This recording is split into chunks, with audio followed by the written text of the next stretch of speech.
Hello guys, welcome to Hindi व्याकरण class. कैसे हैं आप सब लोग? चलिए आज का सेशन स्टार्ट करते हैं। आज का जो हमारा टॉपिक रहेगा यानी हमारे जो आज के प्रश्न रहेंगे वो रहेंगे संज्ञा, सर्वनाम, क्रिया और विशेषण से। ठीक है, अब तक हम लोग बहुत सारे क्वेश्चंस कर चुके हैं, बहुत सारे चैप्टर्स का हम रिवीजन कर चुके हैं। आज से हम क्या स्टार्ट कर रहे हैं? आज से हम संज्ञा, सर्वनाम, क्रिया, विशेषण के ऊपर सारे प्रश्न स्टार्ट करने वाले हैं जो 2 या 3 में खत्म हो जाएंगे। चलिए आज स्टार्ट करते हैं आज की सीरीज। क्वेश्चन नंबर 1 है, स्त्रीत्व शब्द में कौन सी संज्ञा है? बताइए, स्त्रीत्व कौन सी संज्ञा है? जातिवाचक संज्ञा, व्यक्तिवाचक संज्ञा, भाववाचक संज्ञा या द्रव्यवाचक संज्ञा? जल्दी से बता दीजिए कौन सी संज्ञा है। देखिए, स्त्रीत्व अगर स्त्री बोला जाता तो कौन सी हो जाती? जातिवाचक हो जाती। ठीक है, अगर स्त्री का नाम दे दिया जाता तो कौन सी संज्ञा हो जाती? वो व्यक्तिवाचक हो जाती। लेकिन यहाँ पर क्या जोड़ दिया? इसमें त्वा जोड़ दिया। जैसे ही स्त्री में त्वा जोड़ दिया वो कौन सी संज्ञा बन गई? वो भाववाचक संज्ञा बन गई। और भाववाचक संज्ञा किसे कहते हैं?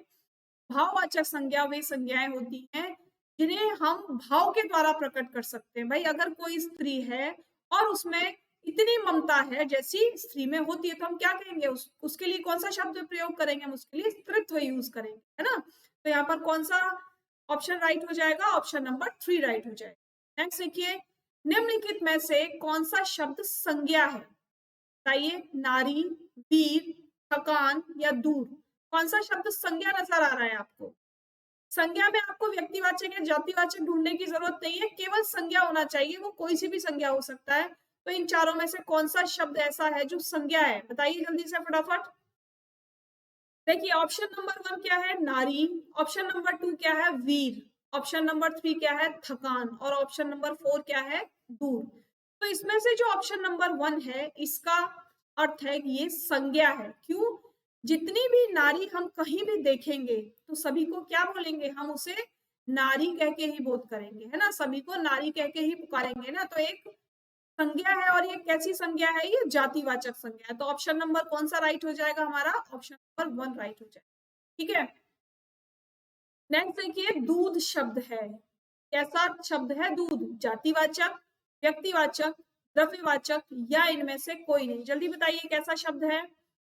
दूध कैसा होता है? दूध लिक्विड में होता है लेकिन संज्ञा होता है ना। दूध लिक्विड है लेकिन संज्ञा है। दूध को हम किस कैटेगरी में रख सकते हैं या किस संज्ञा के अंतर्गत हम इसे रख सकते हैं? इसको हम द्रव्यवाचक में रख सकते हैं। दूध है, पेट्रोल है, डीजल है, पानी है, ये कौन सी संज्ञा हो जाती है? ये हमारी द्रव्यवाचक संज्ञा हो जाती है। जितने भी लिक्विड मैटर हम यूज करेंगे हिंदी में तो वो हमारी किस प्रकार की संज्ञा होंगी? वो हमारी द्रव्यवाचक संज्ञा। ठीक है, तो ऑप्शन नंबर 3 हमारा राइट हो जाएगा। नेक्स्ट देखिए, निम्नलिखित में से कौन सा शब्द व्यक्तिवाचक संज्ञा है? व्यक्तिवाचक, गाय, पहाड़, फल या यमुना? बताइए। देखिए, गाय क्या व्यक्तिवाचक है? नहीं। क्यों? क्योंकि किसी भी रंग की आप गाय देखोगे, किसी भी साइज की आप गाय देखोगे और कहीं भी देखोगे आप उसको एक नाम ही दोगे, गाय। इसका मतलब हम कहीं गाय जैसा जानवर भी देखेंगे तो हम उसको क्या बोलेंगे? गाय। तो वो क्या हो गया? वो हमने पूरी की पूरी जाति का नाम रख दिया। इसी तरीके से पहाड़, कैसे भी पहाड़ हमें कहीं दिखाई देते हैं, छोटे हो, बड़े हो, रेत के हो, पत्थर के हो, हम क्या कहते हैं? उनको पहाड़ ही तो कहते हैं। तो ये पहाड़ भी कैसा शब्द है? ये जातिवाचक शब्द है। लेकिन अगर इस पहाड़ का कुछ नाम होता, जैसे माउंट एवरेस्ट हो गया, कंचनजंगा हो गया, अरावली हो गया, अगर ये दिया होता तो ये क्या हो जाता? तब ये व्यक्तिवाचक हो जाता। ठीक है, नेक्स्ट देखिए, फल। जो भी फल आप खाते हैं, आम है, अमरूद है, केला है, वो सब क्या है? वो फल ही तो है। यानी उन सभी के लिए एक कॉमन नाम रख दिया, फल। तो ये भी क्या है? ये भी जातिवाचक है। लेकिन यमुना क्या है? नदी। अगर नदी कहते तो जातिवाचक होता, लेकिन उस नदी का कुछ नाम बता दिया गया। क्या नाम बता दिया गया? कि यमुना। तो यमुना क्या हो गया? भाई यमुना एक ही नदी का नाम है, बहुत सारी नदियों को हम यमुना नहीं कहते। ठीक है, तो यमुना क्या हो जाएगा हमारा? यहाँ पर व्यक्तिवाचक संज्ञा हो जाएगी। ठीक है, तो ऑप्शन नंबर कौन सा राइट हो जाएगा? ऑप्शन नंबर 4 हमारा राइट हो जाएगा। नेक्स्ट देखिए, निम्नलिखित में से कौन सा शब्द भाववाचक है? बताइए कौन, सॉरी, निम्नलिखित में से कौन सा शब्द भाववाचक संज्ञा नहीं है? यहाँ पर नहीं लिखा हुआ है, भाववाचक संज्ञा नहीं है।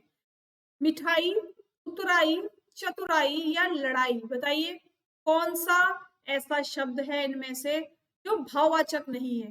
जल्दी बताइए, क्या मिठाई भाववाचक नहीं है, उतराई भाववाचक नहीं है, चतुराई भाववाचक नहीं है, लड़ाई भाववाचक नहीं है? देखिए जो पहला ऑप्शन हमें दिखाई दे रहा है ना, मिठाई, मिठाई को हम देख सकते हैं, मिठाई को हम छू सकते हैं, मिठाई को हम खा सकते हैं ना। तो मिठाई क्या हो जाएगा, मिठाई हमारा जातिवाचक संज्ञा हो जाएगा और ये भाववाचक संज्ञा नहीं है। बाकी के उतराई, चतुराई और लड़ाई तीनों क्या है, तीनों हमारे भाववाचक संज्ञा। ठीक है, नेक्स्ट देखिए, निम्न में से जातिवाचक संज्ञा नहीं है। अब जातिवाचक संज्ञा नहीं है, कौन सी नहीं है जातिवाचक संज्ञा? पुरुष, नारी, धैर्य या गुरु। पुरुष, सभी पुरुष हमारे लिए क्या है, पुरुष हैं। नारी, सभी नारियां नारी हैं। गुरु, जो भी हमें पढ़ाते हैं वो सभी हमारे गुरु हैं, है ना, चाहे उन्होंने हमें बचपन में पढ़ाया हो या बड़े होकर पढ़ा रहे हैं, तो वो सब क्या है, हमारे गुरु ही हो जाएंगे। लेकिन ये जो धैर्य है ना, धैर्य, ये जातिवाचक संज्ञा नहीं है। ठीक है, तो ऑप्शन नंबर कौन सा राइट हो जाएगा, ऑप्शन नंबर 3 राइट हो जाएगा। नेक्स्ट देखिए, जातिवाचक संज्ञा है, कौन सी है जातिवाचक संज्ञा? लड़का, सेना, श्याम या दुख। बताइए। देखिए सेना क्या हो जाएगा, सेना एक ग्रुप को बोलते हैं ना, सेना एक ग्रुप को बोलते हैं, यानी एक सेना में बहुत सारे लोग होते हैं, तो ये जातिवाचक संज्ञा नहीं है। श्याम, श्याम किसी व्यक्ति का नाम हो सकता है, ठीक है ना, श्याम हम कृष्ण को भी कहते हैं, तो ये कैसा है, ये भी हमारा व्यक्तिवाचक है। दुख, दुख क्या है, दुख भाववाचक है, क्या है ये, भाववाचक है। श्याम हमारा व्यक्तिवाचक है। तो ऑप्शन नंबर कौन सा रह गया, ऑप्शन नंबर 1 हमारे पास रह गया, लड़का। यानी जितने भी हम इस तरह के लोग देखेंगे, यानी लड़का, छोटे बच्चे हम देखेंगे, उनको हम क्या कहेंगे, उनको हम एक लड़का नाम देंगे, है ना, कि लड़का। तो सभी को लड़का बोलेंगे, तो लड़का क्या हो जाएगा, लड़का हमारा जातिवाचक संज्ञा। नेक्स्ट देखो, आयोग शब्द है, आयोग कैसा शब्द है, द्रव्यवाचक संज्ञा, समूहवाचक संज्ञा, भाववाचक संज्ञा या व्यक्तिवाचक संज्ञा? देखिए जो सेना है ना, सेना ये कैसा, ये समूहवाचक है, ठीक है। उसी तरीके से ये जो आयोग है, आयोग ये भी कैसा है, बता दीजिए जल्दी से भाई। आयोग एक सिंगुलर नाम है, यानी एक एकल नाम है, लेकिन इस आयोग में बहुत सारे लोग होते हैं, बहुत सारे लोग मिलकर काम करते हैं, ठीक है। तो ये जो आयोग है ये कैसी संज्ञा हो जाएगा, ये समूहवाचक संज्ञा, है ना। कभी भी आयोग में कोई अकेला व्यक्ति नहीं होता, पूरा का पूरा ग्रुप होता है, पूरा का पूरा समूह होता है जो मिलकर आयोग बनाता है। तो आयोग कैसा शब्द है, आयोग समूहवाचक संज्ञा। ठीक, नेक्स्ट देखिए, संज्ञा का प्रकार नहीं है, कौन सा संज्ञा का प्रकार नहीं है, व्यक्तिवाचक, जातिवाचक, भाववाचक या देशवाचक? तो देशवाचक तो हमने कभी पढ़ा ही नहीं है ना, बाकी तो तीनों पढ़े हैं, व्यक्तिवाचक, जातिवाचक, भाववाचक और समूहवाचक पढ़े हैं ना, लेकिन देशवाचक तो हमने कभी भी नहीं पढ़ा, तो क्या हो जाएगा, देशवाचक संज्ञा का प्रकार नहीं है। नेक्स्ट देखिए, जातिवाचक एवं व्यक्तिवाचक संज्ञाओं का कौन सा युग्म गलत है, यानी एक जातिवाचक हो उसमें और एक व्यक्तिवाचक हो। तो कुत्ता, किला, नगर, जयपुर, पर्वत, हिमालय, स्त्री, श्वेता। देखिए यहाँ पर नगर दिया है, ये जातिवाचक है, नगर का नाम दे दिया, ये व्यक्तिवाचक है। नेक्स्ट देखिए, पर्वत दिया है, ये जातिवाचक है, पर्वत का नाम दे दिया, ये क्या है, ये व्यक्तिवाचक है। लास्ट वाले में भी स्त्री जातिवाचक है और स्त्री का नाम बता दिया श्वेता, भाई ये श्वेता तो मेरा भी नाम है, मेरा ही नाम लिख दिया यहाँ पर, है ना, चलिए खैर कोई बात नहीं। तो स्त्री का नाम बता दिया श्वेता, तो श्वेता क्या है, श्वेता व्यक्तिवाचक है। लेकिन यहाँ पर ऑप्शन नंबर 1 में कुत्ता भी जातिवाचक है और पिल्ला भी जातिवाचक। क्यों है, क्योंकि हर कुत्ते के बच्चे को हम किस नाम से पुकारते हैं, हम पिल्ला ही कहते हैं, है ना। तो ये क्या हो जाएगा, ये हमारा ऑप्शन नंबर 1 राइट हो जाएगा। नेक्स्ट, संबंधवाचक सर्वनाम है, भाई क्या है संबंधवाचक सर्वनाम, यह, ये, जिसकी, उसकी, तुम, आप, तुम, हम। बताइए संबंधवाचक सर्वनाम क्या है, जल्दी बता दीजिए भाई। जो एक दूसरे के बीच में संबंध बताते हैं वो होते हैं जिसकी, उसकी, यानी जिसकी लाठी उसकी भैंस। तो क्या बताया जा रहा है, ये आपस में संबंध बताया जा रहा है। और यह, ये, तुम, आप, तुम, हम, ये सब क्या है, ये सब हमारे सर्वनाम है, सिंपल सर्वनाम। ठीक है। और संबंधवाचक क्या है, जिसकी उसकी, यानी एक दूसरे से संपर्क संबंध बताना, जैसे जिसकी लाठी, जिसकी लाठी उसकी भैंस, बोलते हैं ना ऐसे, कहावत है ये, है ना। तो जिसकी क्या बता रहा भाई, लाठी जिसकी है भैंस उसी की है, तो ये क्या बता रहा है, संबंध बता रहा है आपस में, तो क्या हो जाएगा, ये संबंधवाचक हो जाएगा। ऑप्शन नंबर 2 हमारा राइट हो जाएगा। नेक्स्ट देखिए, सर्वनाम के कितने भेद होते हैं, बताइए सर्वनाम के कितने भेद होते हैं, हमने पढ़े हैं सर्वनाम के सारे भेद पढ़े हैं। कौन से भेद होते हैं, कितने भेद होते हैं बताइए। सर्वनाम के 6 भेद होते हैं, ठीक है। कितने भेद होते हैं, सर्वनाम के 6 भेद होते हैं, ये आप याद कर लेंगे और इस पर मोस्ट इंपोर्टेंट भी लगा लेंगे, क्योंकि ये हर बार परीक्षाओं में आता है। ये 2011 में आ चुका है, इसके बाद भी बहुत बार आया है परीक्षाओं में। तो सर्वनाम के कितने भेद होते हैं, सर्वनाम के 6 भेद होते हैं। ऑप्शन नंबर 1 राइट हो जाएगा। नेक्स्ट देखिए, मध्यम पुरुषवाचक सर्वनाम का उदाहरण है, मैं पढ़ता हूँ, वे कल आएंगे, तुम पुस्तक ले जाओ, मैं अपने काम कर लूंगा। बताइए क्या होगा। देखिए प्रथम पुरुष क्या होता है, प्रथम, देखिए 3 पुरुष होते हैं, प्रथम पुरुष, मध्यम पुरुष और उत्तम पुरुष, ठीक है।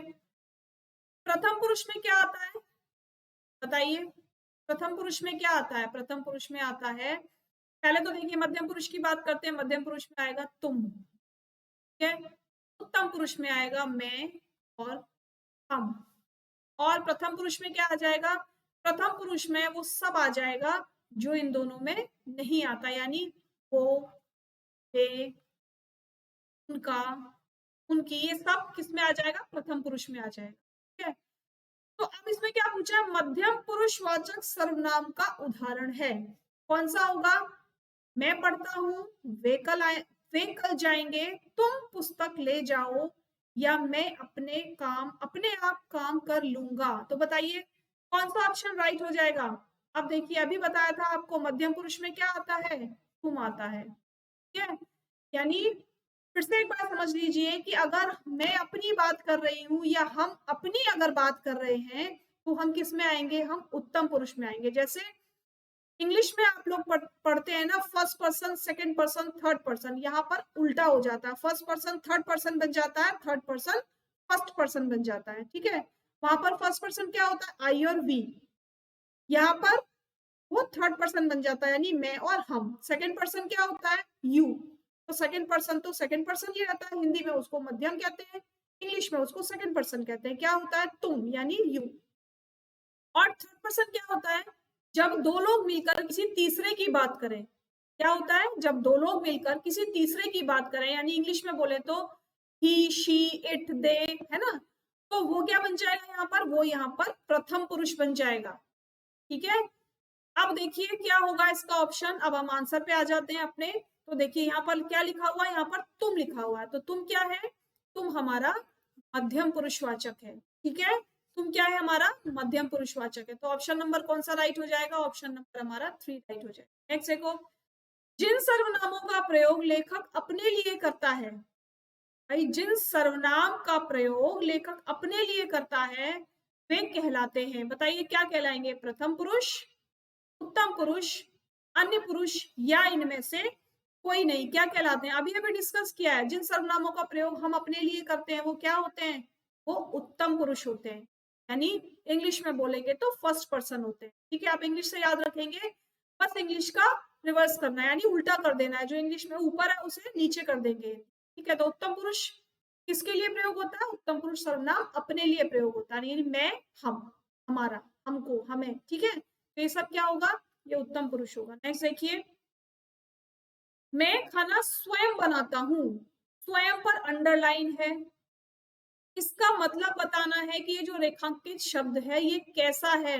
पुरुषवाचक है, निजवाचक है, निश्चयवाचक है, गुणवाचक है, बताइए कैसा है ये। देखिए स्वयं माने खुद हो गया, यानी मैं अपना खाना खुद बनाता हूं, तो क्या हो गया, ये हम अपनी निजी बात कर रहे हैं, कैसी बात कर रहे हैं, हम निजी बात कर रहे हैं, या किसी कोई दूसरा ये कह दे, या हम किसी दूसरे के लिए कह दे कि वो अपना काम स्वयं करता है, यानी स्वयं वो शब्द जहां पर आ जाए वो कौन सा सर्वनाम होगा या कौन सा वाक्य होगा, वो निजवाचक सर्वनाम, कौन सा सर्वनाम होगा, तो निजवाचक सर्वनाम होगा। ठीक है, समझ में आ रहा है कि स्वयं शब्द जहां पर आ जाए वो वाक्य कैसा वाक्य बन जाएगा, वो निजवाचक बन जाएगा। ठीक है, तो ऑप्शन नंबर कौन सा राइट हो जाएगा, ऑप्शन नंबर 2 हमारा राइट। नेक्स्ट देखिए, वह अच्छा आदमी नहीं है। ठीक है, इस वाक्य में रेखांकित शब्द कौन सा सर्वनाम है, बताइए। वह अच्छा आदमी नहीं है, तो वह पे यहाँ पर अंडरलाइन की हुई है, इसको बताना है कौन सा सर्वनाम है, निश्चयवाचक है, निजवाचक है, अनिश्चयवाचक है या पुरुषवाचक है, बताइए। भाई किसी आदमी की तरफ इशारा करके बोला जा रहा है, ठीक है, किसी व्यक्ति की तरफ इशारा करके बोला जा रहा है, तो निश्चित है अगर मैं यहाँ खड़ी हूं, दो बच्चे यहाँ खड़े हैं, ठीक है, ये दो बच्चे खड़े हैं, मैंने इसकी तरफ इशारा किया कि वह बालक बहुत उद्यमी है ना, तो मैंने इशारा करके बता दिया, नहीं मैंने ये निश्चित कर दिया कि मैं जिसके बारे में बात कर रही हूँ वो वही है ना, तो ये क्या हो जाएगा, ये हमारा निश्चयवाचक हो जाएगा। ठीक है, अगर यहाँ पर आता कोई, है ना, तो क्या आता, वहां पर अनिश्चयवाचक आता, कि जैसे दरवाजे के पीछे कोई खड़ा है तो क्या है, अनिश्चयवाचक है। अगर हम ये कहते वह आम बहुत मीठा है, या वह आम या किसी चीज को हाथ में लेकर उसकी बात की जाए, तो वो क्या हो जाता है, वो निश्चयवाचक हो जाता है। ठीक है, ऑप्शन नंबर कौन सा राइट हो जाएगा, ऑप्शन नंबर 1 हमारा राइट हो। नेक्स्ट देखिए, कौन सा समूह प्रश्नवाचक सर्वनामों का है। प्रश्नवाचक मतलब ऐसे शब्द जिनको हम प्रश्न बनाने में प्रयोग करते हैं, तुम कहाँ जा रहे थे, तुम क्यों जा रहे थे, तुम कब जा रहे थे, तुम कैसे जा रहे थे, तुम कितने बजे आओगे, ये क्या होते हैं, ये प्रश्नवाचक शब्द होते हैं सारे। तो देखिए कौन सा है इसमें, वह, उसकी, हम, किसी, तुम, क्या, जिसे, जैसा, हमारा, कौन, किसे, कब। तो ये जो फोर्थ ऑप्शन दिखाई दे रहा है, इसमें सारे के सारे समूह है ना, वो किसके हैं, वो प्रश्नवाचक शब्दों के हैं। कौन, कौन हो, या किसे, तुम्हें ये किताब किसे देनी है, कब, तुम कब आओगे, तो सारे कैसे शब्द बन रहे हैं, इससे वाक्य बन रहे हैं, प्रश्नवाचक बन रहे हैं। सेकंड वाले में किसी और क्या तो है प्रश्नवाचक, लेकिन ये जो तुम है ना, तुम तो कोई प्रश्नवाचक चिन्ह नहीं है या प्रश्नवाचक शब्द नहीं है, तो ऑप्शन नंबर कौन सा राइट हो जाएगा, ऑप्शन नंबर हमारा 4 राइट हो जाएगा। नेक्स्ट देखिए, किस समूह में अनिश्चयवाचक सर्वनाम है, किस समूह में अनिश्चयवाचक सर्वनाम है, अनिश्चय मतलब जिनका कोई पता नहीं है, कौन, क्या, ने, कोई, जो कोई, जिन्होंने, उसको, या कोई, कुछ, बताइए कौन सा हो जाएगा ऑप्शन राइट, जल्दी बताइए। देखिए जो ऑप्शन नंबर 3 आपको दिखाई दे रहा है, कोई, या दरवाजे पर कोई है, हमें नहीं मालूम है कौन है ना, या पानी में, ग्लास में पानी है, हमने कहा इसमें कुछ गिरा हुआ है, इसमें कुछ गिरा हुआ है, लेकिन मालूम नहीं क्या गिरा हुआ है, तो दोनों बातें कैसी है, दोनों अनिश्चित है, हमें मालूम ही नहीं है कि दरवाजे के पीछे कौन है, या दरवाजे पर कौन है, कोई है, या पानी में कुछ गिरा हुआ है, लेकिन ये नहीं पता कि क्या गिरा हुआ है, तो शब्द कौन सा राइट हो जाएगा, ऑप्शन नंबर हमारा 3 राइट हो जाएगा।